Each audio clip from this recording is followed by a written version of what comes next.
and welcome to the MotoGP qualifying session here on JB Motorsports. We're here in Australia at the moment, and I'm not sure what's about to happen with the screens, since I'm pretty sure it comes up with my face if I go to the qualifying screen, which would be an unfortunate thing, given the flags have currently fallen down. I fixed the signage, but I need help putting it back up, and I only really trust Joshua with that. And I am going to pass you over to TNT while I figure out whether I can actually go over to the qualifying screen. So pass you over to TNT now. I think Aldeguer's probably the favourite to go through. He looks like he's improved perhaps his race pace overnight. He looked very comfortable in those early laps. I think he'll go out early doors, try and put in a banker lap and try and secure that Q2 spot. But there's a few threats in there. Jack Miller looked good in the pre-practice session. He was close yesterday. We already know there's two Yamahas in the Q2 session. So the Yamaha's working around here, and I think Jack will be one of those prepared to put it on the line in front of his home crowd today.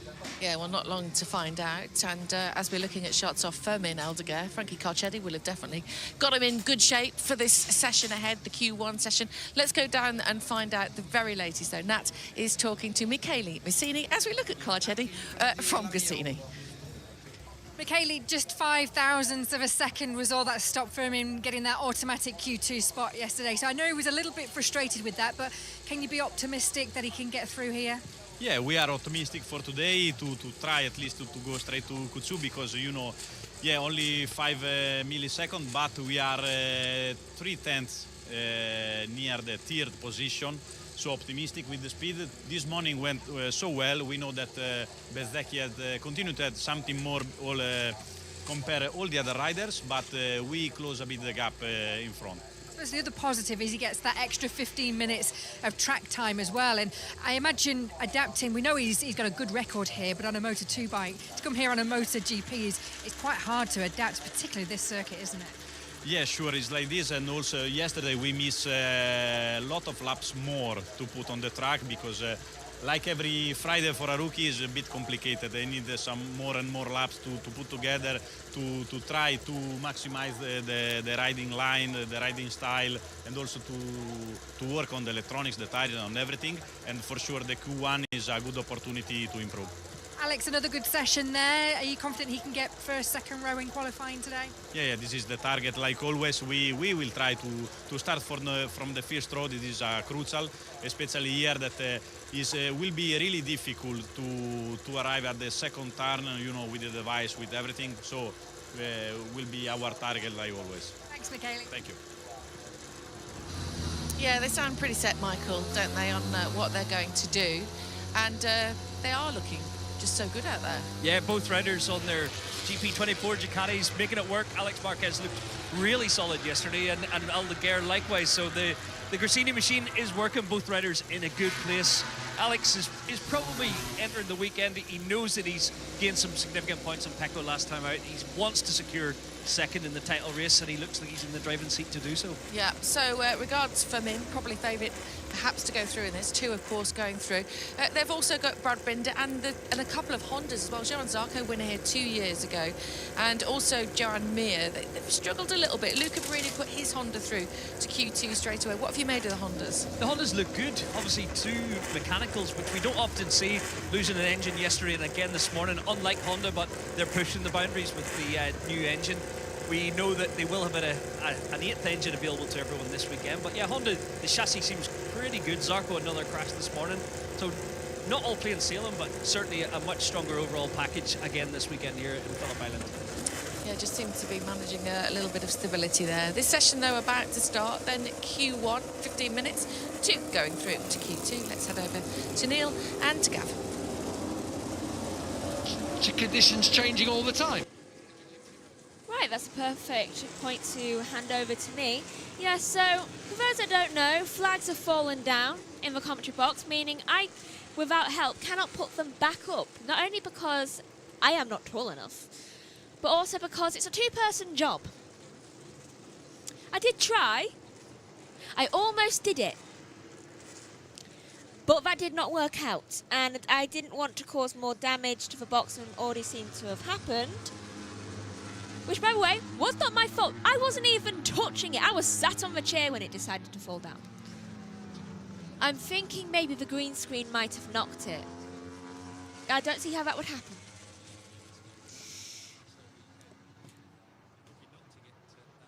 Anyway, start of Q1 for qualifying. I'll lead you through the list of who is currently in this session, though I will be on battle screen throughout the entirety of this, unlike the normal qualifying screen, so I do apologise for that, though circumstances cannot be helped at the moment, to be honest. So we'll just have to live with this, and I promise you, if this is your first time watching, this is not like this all the time. Usually, you'll see a picture of me, and the screen won't be like this. So I do apologise for that, but I don't know what to do. And I'd rather just give you a good session than try and sort that out at the moment. So, battle screen it is. Right, so, in qualifying 1, we have Zarco, Morbidelli, Bashrini, Salvadori, Binder, Chantra, Mir, Miller, Pirro, Aldeguer, Iagura, and Oliveira. Now, I would say some of them are kind of predictable names to find in this session. I am surprised I don't see Ralph Hernandez's name in this lineup, though, to be honest. He has, over the past few races, though, I would say, really gained a lot in qualifying and seems to be really going up into Q2 straight away a lot more. So that's a lot of progress for him, to be honest. Now, our last race winner, Aldeguer, is one of the people in this qualifying 1 session, though at least we don't see a Marquez for the 3rd week winning, because 2 races ago we had Alex Marquez in Q1, and last time out we had Mark. And obviously we all know what unfortunately happened to Mark and his injury, which we hope he gets better soon with the injury, though I'm just grateful it didn't happen like on a championship weekend and that he was able to actually get the championship done with before he had that injury. Swore I heard something. Oh, it's a car. I heard something outside of the commentary box. First time's coming in now. Morbidelli does a 128.144. Lots of times coming in now. Everyone seems to have gone out together, which is good. Miller's at the top of the timesheet right now with a 127.393. Binder is in second with a 127.685. 12 minutes left to go of this session. I will be handing over to TNT occasionally, but I think for qualifying I should speak a bit more. Especially since you can't see me and I can't actually express my opinions through my facial expressions, as I would usually do. Right, so Oliveira's in 3rd. How many tenths away? Ooh, he is about 5 tenths away from what Binder's time is currently. Though I do like that we have Miller in 1st at the moment in this session. I think it's very fitting that he is 1st. Morbidelli is in 4th. Morbidelli is not a name. Well, it's both a name I would think, oh yeah, that could possibly, he could possibly go into Q1, but in recent times, I would say, I would lean on the no. I wouldn't expect him in Q1 side of things, so it is surprising that he didn't make Q2. Aldeguer now sets an even faster time with a 127.201. Getting close to those 126s right now. So let's hope we can somehow break into that before we get into Q2. Because then obviously it resets all over again. And honestly, they are very close. And I think it will go into the 126s, to be honest. I think Aldeguer has that pace. Currently looking at him now. And he was almost 2 tenths faster than that of Binder's time of a 127.256, which he has just set about the same time as what Aldeguer set. You can see Aldeguer's girlfriend just looking worried as usual, and it's really nice to see her so like invested in flags like each and every single session. It's so lovely to see.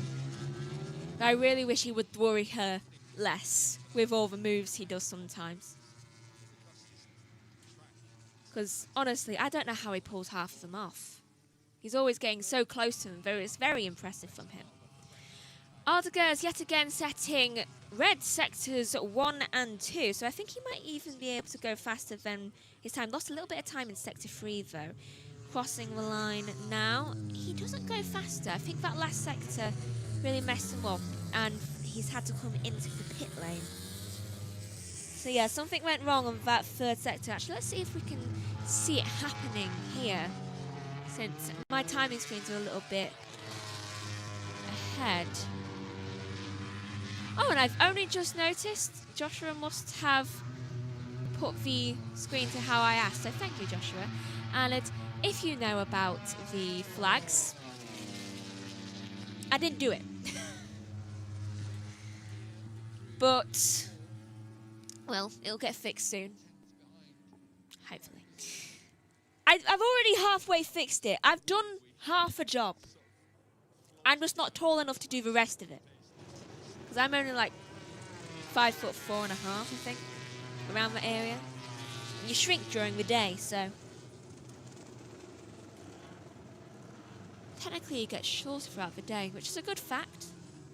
I give a lot of facts on here if anyone new doesn't know that. Right, so a lot of them are coming to the pit lane now. I think only Mia and Zarko are left out, but I think they're on solo lap, so they're going to be coming into the pit lane. So I will pass you back over to TNT just in the meantime. And I might have another go at seeing if I can put the flags back up. So pass you over to TNT. Of your rear to go back out there again as it stands. It's Aldeguer and Binder going through. Can Miller find something for the Aussie crowd?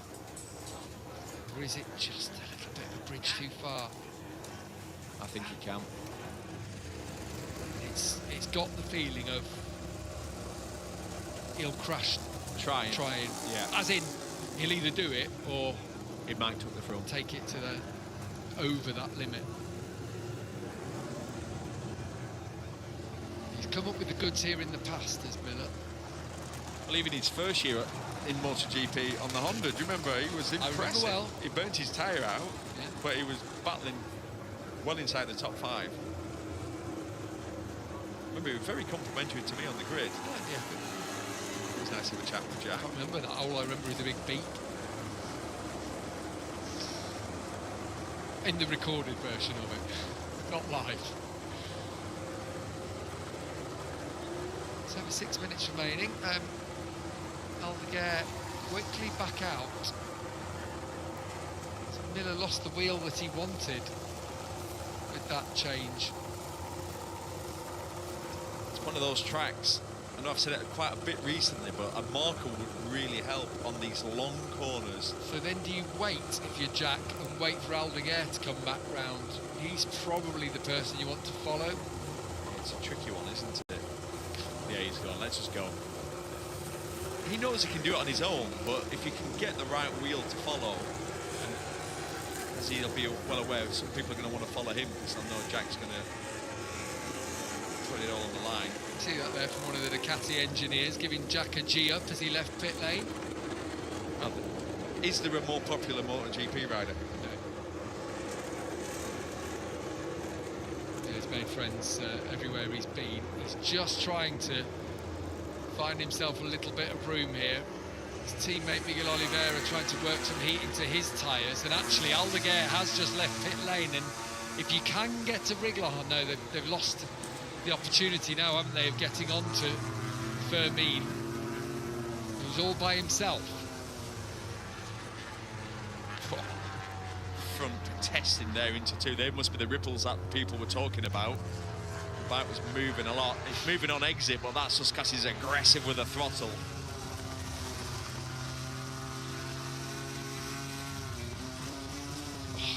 Through the middle of that corner, got up to about 145 miles an hour.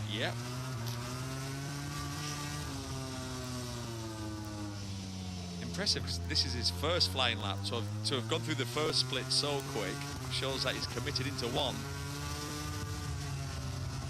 This could transform his weekend here now for Fermin Aldeguer. Beautiful through there, not using too much road. That just shows that he's got the grip, he's got the bike turning, and he got the perfect line. Oh, there's a yellow flag. That'll be on outlaps one. Yeah. Siberia. Is it Jack? I hope not. Oh, no, it's Savadori. Savadori. That's going to be a cold tyre, high side. Oh, in Oh, Siberia. what? Can I have a replay of that happening? Actually, I might be able to see on the screen below me a replay of that happening. That was a high side by Salvadori, it appears. Yeah, everyone's having... So yellow flag is out in Sector 2 now. Oh, that's such a shame for Salvadori. He's up and about, though. He is okay. Here's a replay of it happening. And does he get... Oh, it is just a complete high side. It tries to jump him. It tries to push him off, but then it fails and goes back down onto the track and then kind of high sides him sidewards off into the gravel.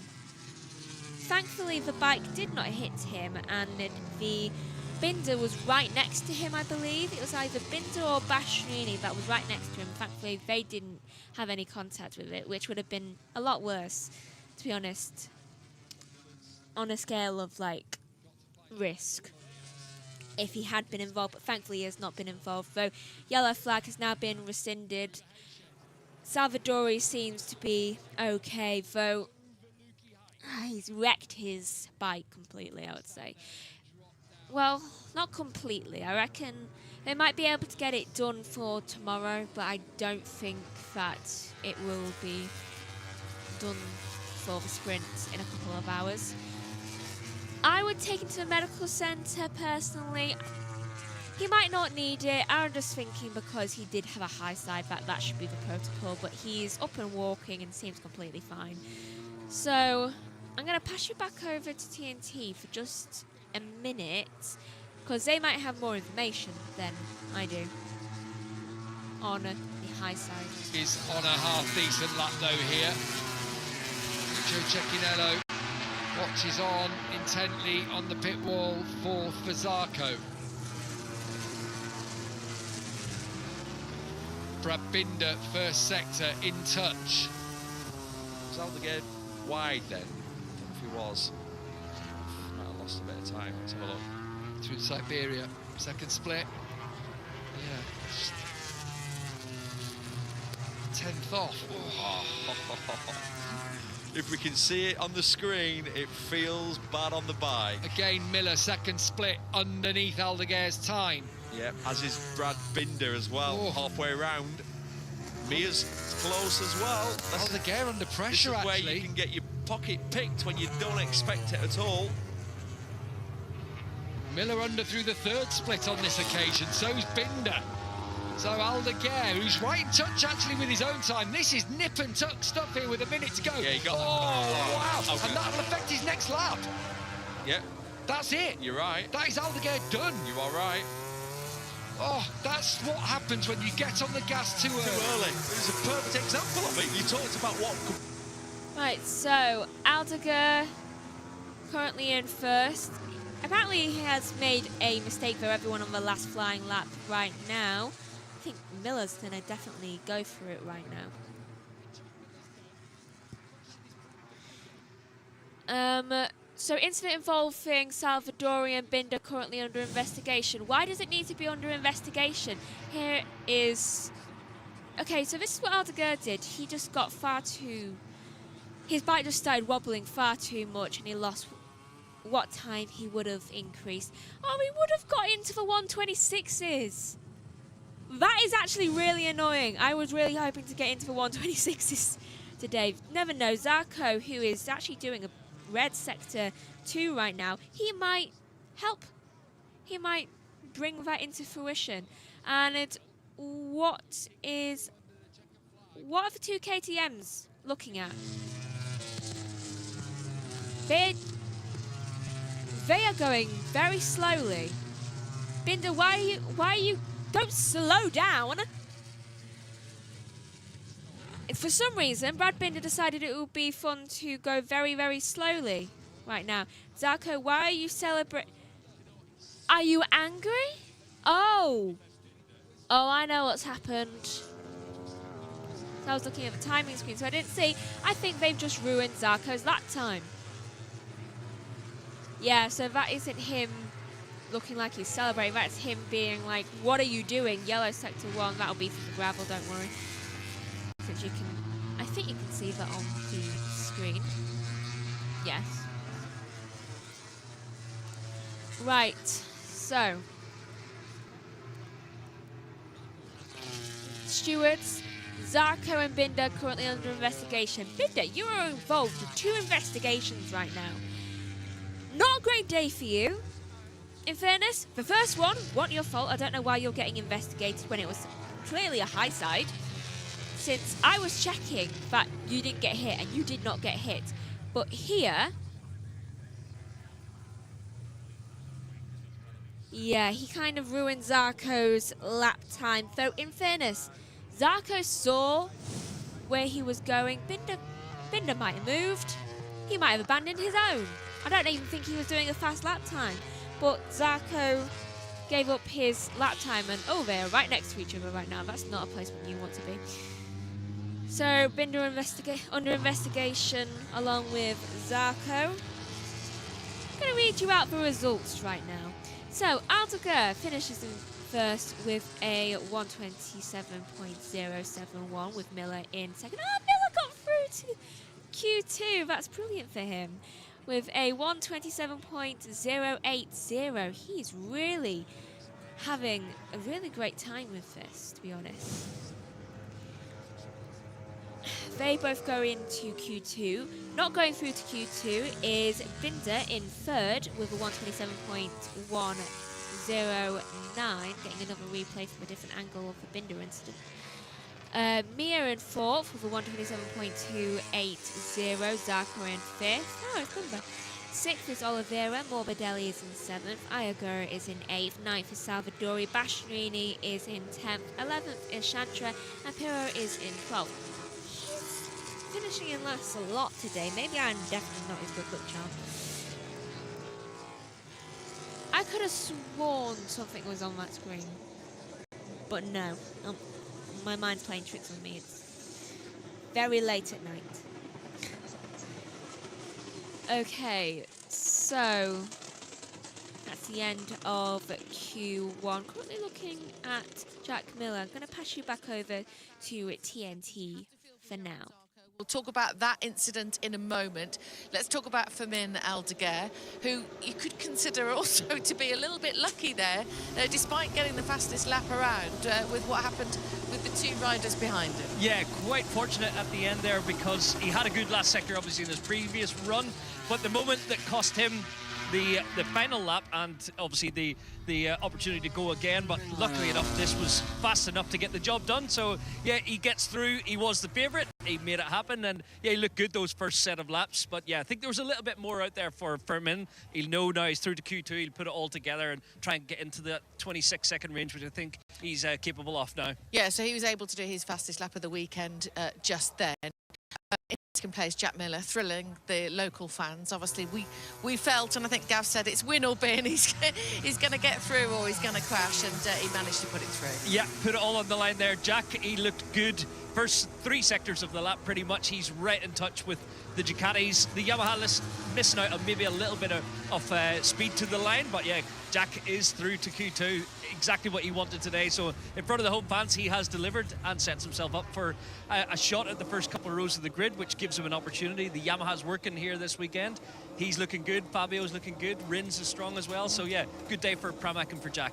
Absolutely, the Yamaha is looking good around here. We just saw his team boss there, Gino Borsoy. Nat's with him now. Well, Gino, that was so tight between the top three, really. You must be delighted that Jack got through there. Yeah, good job of Jack Miller. He did an incredible last part of the track. He was happy. So when he came back on the garage, he was happy about the setup of the bike. And of course, it's just Q2 now. We need to work a lot. I don't think we can fight him for the top position, but at least we did a good job. It would be a good weekend then. This could be the start of a good weekend, as you said. Top 10 for us is already a good weekend. Thanks, Gino. Thank you. Oh, he sounds a little bit downbeat there for Gino Borsoy. They're not feeling like he can fight at the front. No, obviously he knows what the limitation is. They're maybe still battling some setup issues, but yeah, you never know. Jack could rise to the occasion at home. Obviously, he's being pragmatic and said top 10's good for the team. Obviously, they want first two rows, if at all possible. But yeah, I think Jack, as he said, still maybe struggling a little bit in his last section. Yeah. But did a good job in that session. Former winner around here, Johan Zarco, deeply, deeply unlucky to not get through in that session. We saw that he won his fastest lap, and it was incident-strewn for Brad. We need all the angles, really, Michael. It's difficult to say. Yeah, it's a little bit too zoomed in here on Brad to see who he goes out around. Obviously, he's right on the line that Zarco wants to be on. You pull all the way to the left side as you change direction through the hay shed. He tried his best not to compromise anyone's lap, but he just didn't see Zarco coming at pace and thought he'd get out of the way in time. But it is tricky because you come out of Siberia on the right side of the track and then you pull all the way to the left and then switch across to the right through the hay shed. So it is a really difficult one when you go through there slow to stay out of the way. But he's going to have to go see the stewards, explain his case. I think he'll get a penalty for that one because he has impeded Zarco's chance of getting through to Q2 today. OK, well, no Q2 for Johan Zarco. It's Marco Bezzecchi who's been fastest across the weekend. Predictions for this one, then? With Bezzecchi on current form, I think he's your pole man. I think what we've seen from Pecco Bagnaia says front row is possible from him, but the dark horse is Raul Fernandez. He looks really good on the Aprilia, so I think he'll be in the mix for a front row start again this weekend. And how vital is it around here for a front row start, would you say? Yeah, really important. We've seen a lot of the riders tested with the lowering device on the run to turn one. You don't brake too hard on an opening lap into there, but disengaging the lower device is so important into turn one. You want to be on the front row of the grid and decide your braking marker. Obviously, overtaking is possible here because of all the slipstream, but yeah, important to be starting from the front, especially for this man with a double long lap penalty tomorrow. He needs every single bit of good fortune that he can get, but he's managing to convert that into tenths on the track across the week. Marco Bezzecchi, and that Aprilia looks sitting there in second spot as well. What about the Ducati to start with? But then, because Quartararo went top, he'd have been off the front row, wouldn't he? Yeah. And he had to, go again. Improve again. Pedro, second row, not out of it here.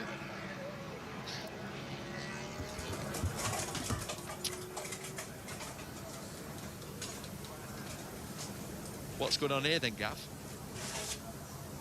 Oh, there we are. No Ducati on the front row, yeah. All right. For the first time in 98 races. Well, 99, but yeah. Oh, and it quite possibly could be for the podium like that. No Ducati in the top 5. They are on a run of podium finishes in a row, Ducati. They're at 93, aren't they?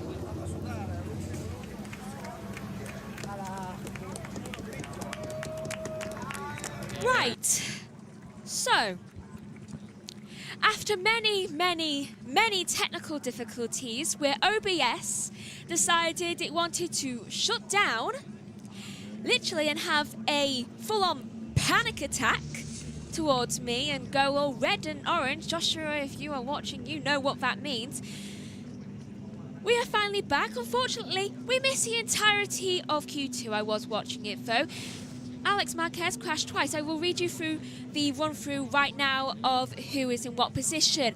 Quartararo is on top with pole position with a 126.465. Bezzecchi is in second, really good for Quartararo, with a 126.496. Jack Miller is in third with a 126.708. Raul Fernandez is in fourth. Acosta is in fifth. Marquez, Alex says, is in 6th, 7th is Aldegar, Paul Espargaro is in 8th, 9th is Marini, Dijantonio, really good for Marini, Dijantonio is in 10th, 11th is Bagnaia, and Rins is in 12th. And thank you to JT, who literally just talked me through how to fix that OBS problem while he was doing something else. So thank you, JT, very much for that, and also dealing with my very massive panic, because I am not good with technology at all. So you can imagine the panic that was in me when I suddenly saw all the problems that were going on. But we are back now. Unfortunately, we did miss qualifying 2. Well, some of it. Most of it. And I don't know what's going on with one part of it.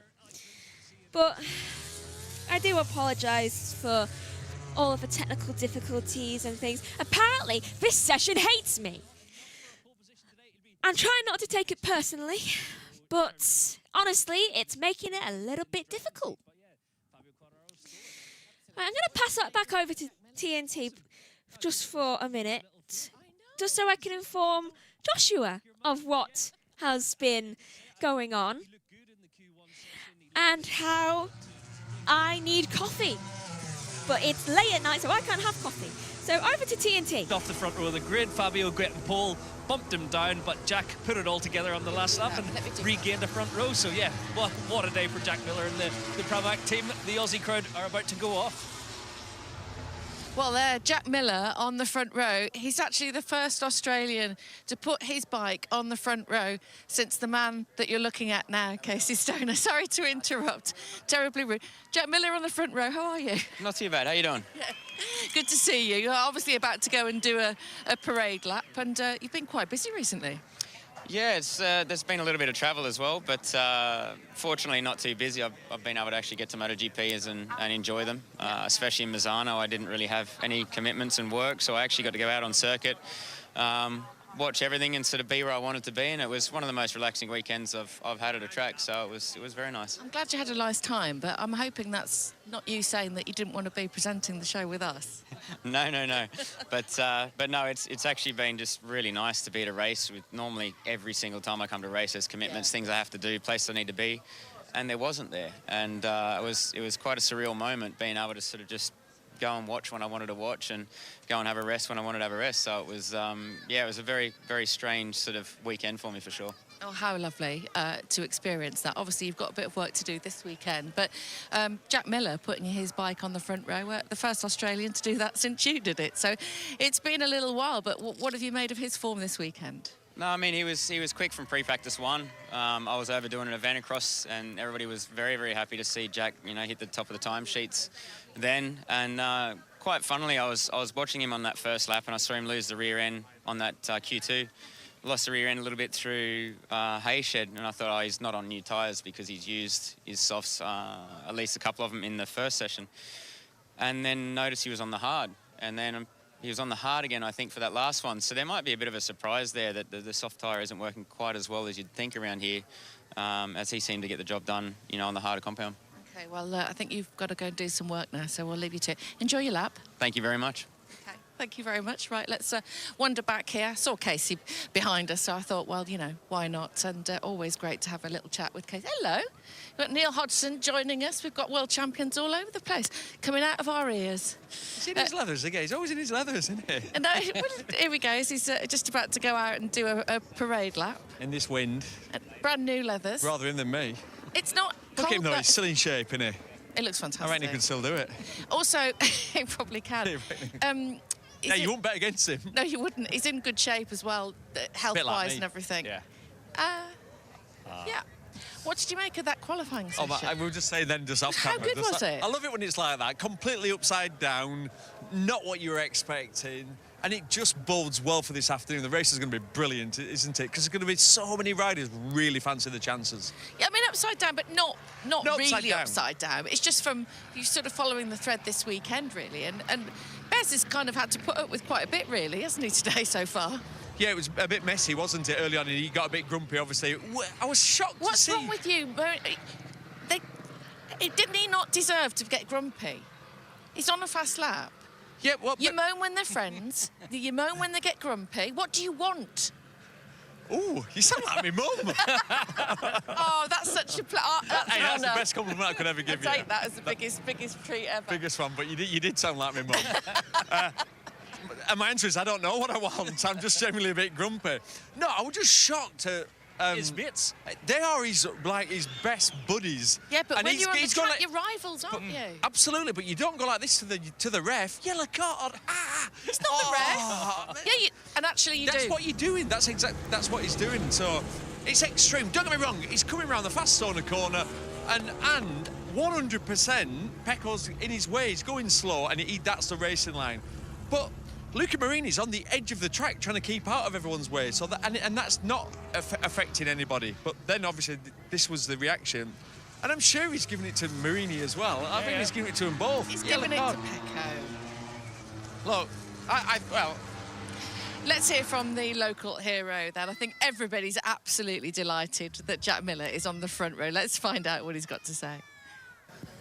Jack, congratulations, through from Q1 to put it on the front row at the home GP. And Gino tried to play it down a little bit. It was like you said, hold my drink. I don't know about that, no.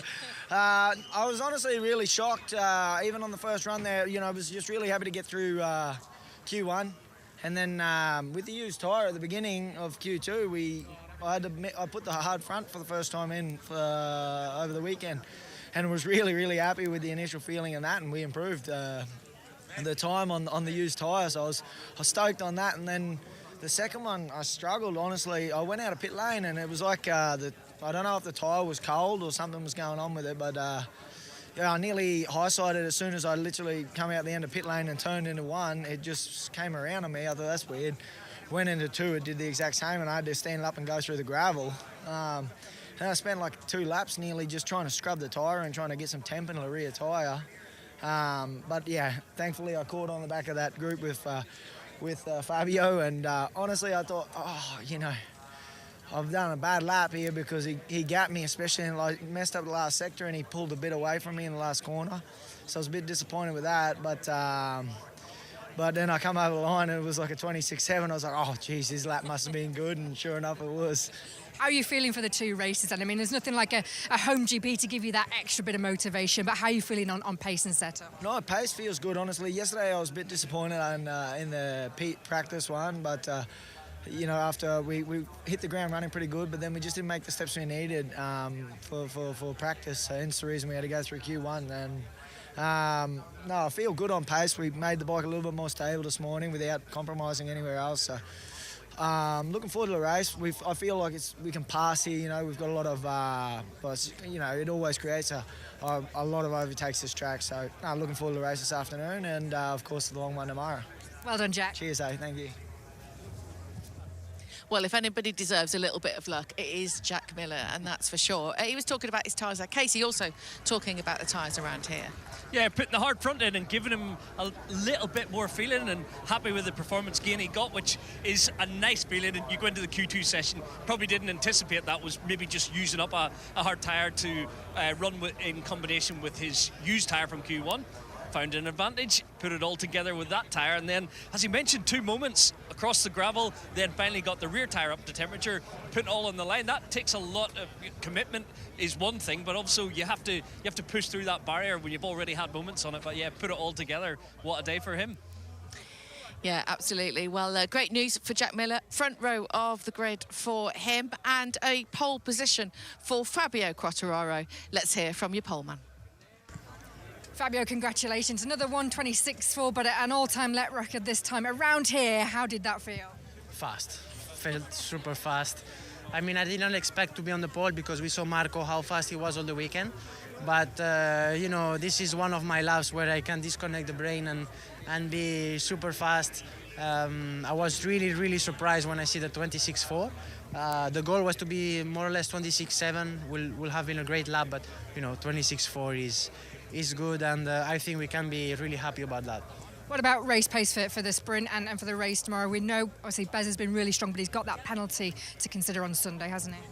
Yeah, I mean, for the sprint, first I want to focus on the sprint. That is, for me at the moment, the most important, because we start from P1, we need to put the soft.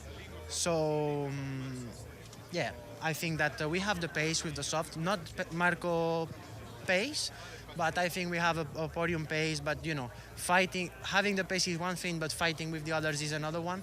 So let's enjoy it. Congratulations. Thank you. Great attitude always from Fabio. We're super fan delighted there. A lot of people delighted with that pole.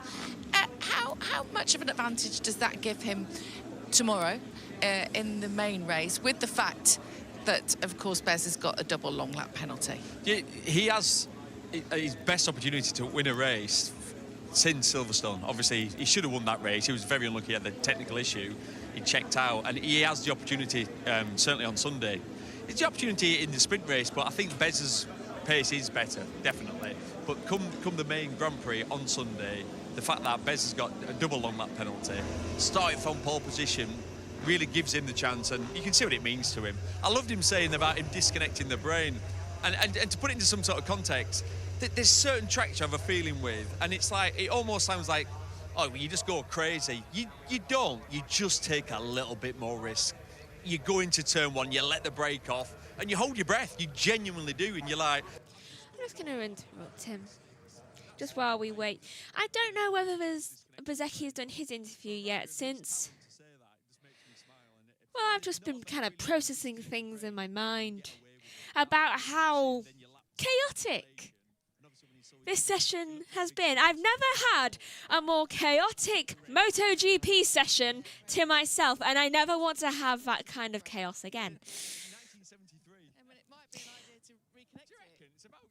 Just what? Oh my... I feel like I can't even process this. Okay, Bezzecchi has his interview now. Your emotions. Yeah, it was a very positive session at the end, because first row is always super important, and I have to say that I did a very good lap. Fabio was super good, so unfortunately for me it was not enough for pole position, but I'm happy because the first row is super important. So the pace is quite good. Let's try to make a good sprint, and let's see what we can do. You look like the man to beat this weekend. You've obviously got that penalty on Sunday, but even with that, do you think this could be a double celebration this weekend? Well, of course, I hope to make a good performance today and also tomorrow. I know that the penalty will be tough to do. What I can do is just try to give my best and try to bring at home the maximum that I can. Thanks, Marco. Thank you very much. Yeah, looking good, despite carrying some injuries and bruising from last time out, of course, looking super fast around here. But on the second row, quietly, you've got Alex Marquez, you've got Pedro Acosta, you've got Raul Fernandez. It's a pretty strong second row, isn't it? Yeah, I think the main challenge might be Acosta in terms of the long race tomorrow, especially. He'll probably be frustrated not to start from the front row. He was looking... Yeah, didn't count on the Yamahas being as strong as they were. So I think there's challenges coming from every angle here. And as Jack said, so many overtaking opportunities. I think we're in for a great sprint this afternoon. It's always good action, isn't it, around Phillip Island. We're going to take a little break now. Right, so that was the MotoGP qualifying session.